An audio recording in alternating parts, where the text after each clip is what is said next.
All right, it is a football Friday, as everyone says, and no one can come up with a better title for Friday in football, so we're going to steal it as well. The Arizona Cardinals traveling to Carolina to play the Carolina Panthers. You know, just right off the bat, I thought this was a really interesting stat. So, Kyler, a couple of days ago was asked by, I think, my guy Bo Brock over at PHNX Sports, and it was really interesting where here's the statistic right here where they had said, hey, cold weather, does it bother you? Whatever. And he goes 35 degrees and he laughed, and some people took it seriously for some reason, but it was clearly a joke. 35 degrees is not necessarily that big of a deal, but here was a really impressive stat through a small sample size for one Kyler Murray. Kyler is 3-1 in outdoor games with a kickoff temperature at or below 45 degrees. Keep in mind, these are things that Tua, Brock Purdy, and other limited quarterbacks have issues with.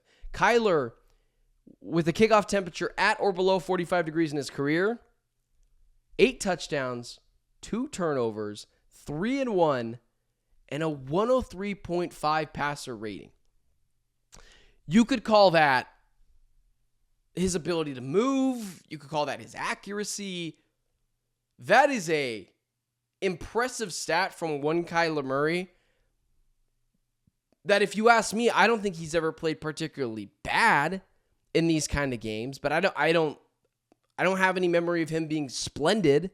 So seeing that that's pretty impressive for one Kyler. So that should help ease your pain if there was, or ease your thinking if there was really any thinking to ease with the Arizona Cardinals going into what is a colder temperature game. Listen, I was in Minneapolis less than a month ago, early December of this month, and I'll tell you what, I had never been in that kind of cold temperature before, where it was 2 degrees, but the forecast said it felt like -6 with the wind chill.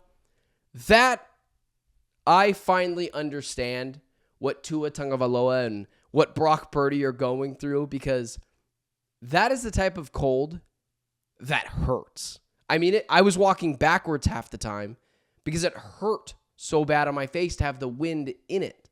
So, highly impressive that Kyler, I'm not sure how many freezing cold games he's played in, but in some of the ones that he has, he's played pretty well. Maybe that's some of his moving, his effectiveness with his legs, but either way, Kyler shouldn't be too much of a worry there, being an outdoor game and it being a little bit colder on Sunday.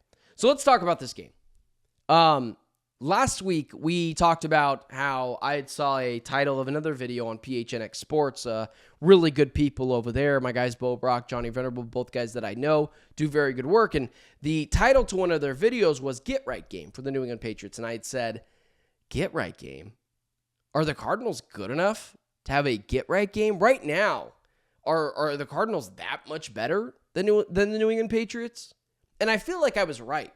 The Cardinals won that game against the New England Patriots, and it looked like a bigger number than it was. But that game was always in striking distance for the Patriots, where at one point early in that half, if they're getting a touchdown on that first drive, we're talking about a 13-10 game and not a 13-6 game or whatever. So that game was decently close. And for me, the Cardinals did show me that they are pretty significantly better than the New England Patriots. Call it being at home, call it whatever, but they ran the ball down their throats, and it was horrendous in that game. I'll tell you this, though. Just really quickly, I'm not going to pick the Panthers in this game because I don't like to do I've just got a gut feeling thing. That's not a reason. That's not an opinion. That's just a feeling of how a game is going to go, and I don't roll that way. I will give you what I think the logical answer would be and what the statistics tell me, combined with a logical opinion. But I'll tell you this, I have a really bad feeling about this game against the Carolina Panthers this weekend. I'm still going to pick the Cardinals. I'll give you a final score prediction at the end, but I just have a really bad feeling about this Panthers game. This week, people are starting to call it a little bit of a trap game. Kyler was asked about it. Other players were asked about it. And Kyler had basically said, trap game? Are you kidding me? We have to win every game. This can't be a trap game. I agree. I don't think the Cardinals are good enough right now to be having trap games. I don't know how they could be looking ahead to the Rams or the Niners weeks ahead. You got to take care of business this week or nothing else matters. It's not just the history, but I guess I'll tell you why I have a bad feeling about this weekend. I don't have the greatest of grips with the Cardinals this weekend against the Carolina Panthers, and I'll tell you why I have a little bit of a bad feeling this week. It's not just the history of the Arizona Cardinals against the Carolina Panthers. We all know about 2015. But then it's Cam Newton coming back. It's Christian McCaffrey running all over this team years ago. It was going to Carolina and losing to, I think it was Sam Darnold or Baker Mayfield as their quarterback. They might have won that game. It might have been a game before that. I think it was Kyler's rookie season where they got down big in that game. I can't exactly remember who the quarterback was in that game. But it's not just the history of the Panthers, which over the past half decade largely owned the Arizona Cardinals. We remember the Cam Newton game. We remember the 2015 game. We remember Cam Newton's return game where they just lose. The Panthers have just been in their head. It's the Panthers are starting to turn a corner that the Arizona Cardinals were in last year. And the Panthers are looking for that signature win that they can point to going into the offseason and say to themselves, hey, we can compete. We can do this.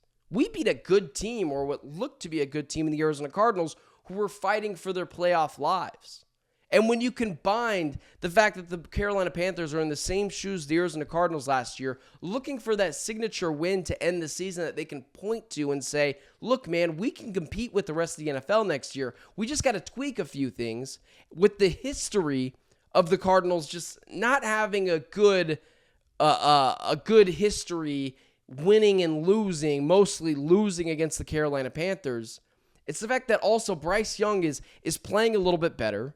Dave Canales, the head coach, is coaching up that team to the best of his ability. They've got a decent amount of dudes. This has trouble written all over it.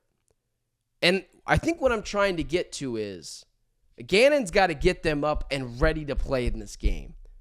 We cannot have another 11 a.m. flat Cardinals team coming out and not having the ability to seal the deal.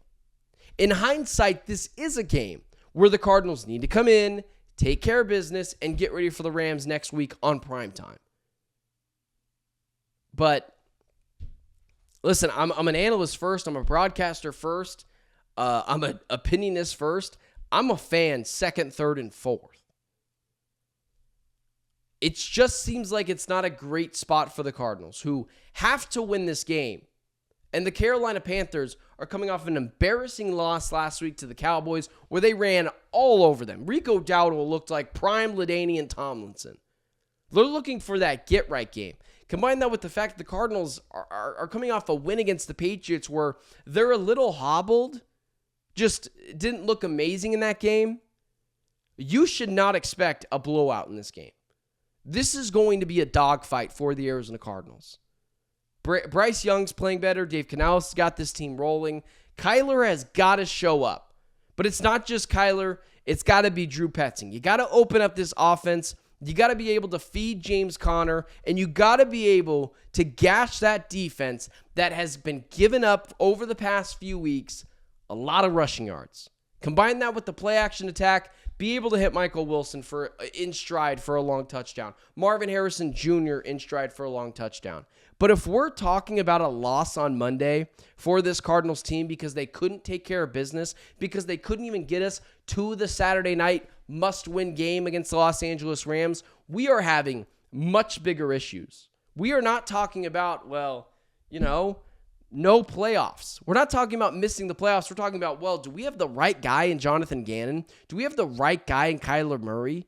Do we have the worst head coach quarterback combination in the division? That's what we're talking about on Monday if the Cardinals don't win this game.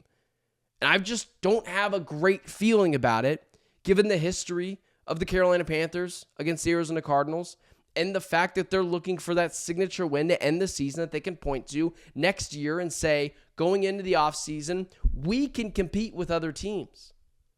So, if anything, It's a prime opportunity game for the Panthers, and it's a very scary outing that cannot be taken lightly for the Arizona Cardinals.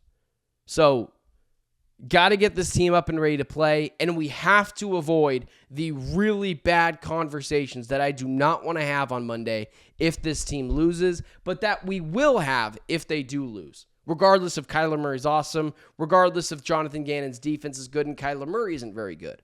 We're going to talk about, do we have the right head coach? Do we have the right quarterback? Is it the worst tandem in the division? We're going to do all of that. So with that being said, I will take the Cardinals to win this game, but in a very close one. I'm going to call it 27-24 with a big game from James Conner, potentially gashing the Carolina Panthers up and down the field. But make no mistake about it, this will not be a blowout.